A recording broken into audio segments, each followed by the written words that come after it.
नाशिकमधील एका नामांकित बहुराष्ट्रीय आयटी कंपनीत सुरू असलेल्या छळवणूक आणि धर्मांतर प्रकरणाने आता एक अत्यंत भयानक वळण घेतले आहे. हे प्रकरण केवळ कार्यालयीन छळवणुकीपुरते मर्यादित नसून यात ह्युमन ट्रॅफिकिंग म्हणजेच मानवी तस्करी आणि धर्मांतराचे एक मोठे रॅकेट सक्रिय असल्याचे संकेत मिळत आहेत. तपासादरम्यान संशयित आरोपीच्या मोबाईलमधून काही धक्कादायक माहिती समोर आली आहे.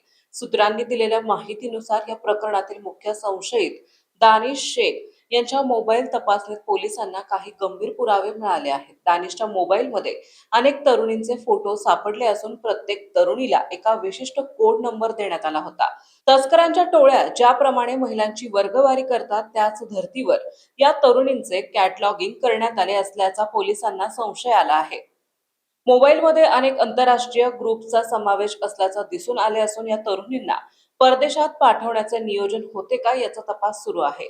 या टोळीची काम करण्याची पद्धत अत्यंत नियोजनबद्ध असल्याचं बोललं जात आहे.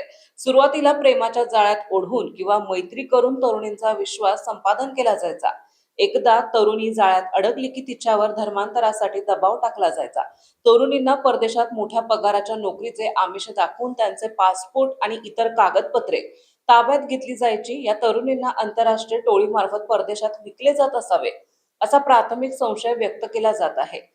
या प्रकरणाची व्याप्ती पाहता नाशिक पोलिसांनी विशेष तपास पथक स्थापन केले आहे. आतापर्यंत या प्रकरणात 9 FIR दाखल झाले असून दानिश शेखसह अनेक कर्मचाऱ्यांना अटक करण्यात आली आहे. उपमुख्यमंत्री देवेंद्र फडणवीस यांनीही या प्रकरणाची दखल गंभीरपणे घेतली असून गुन्हेगारांना कठोर शिक्षा देण्याचे आश्वासन दिले आहे.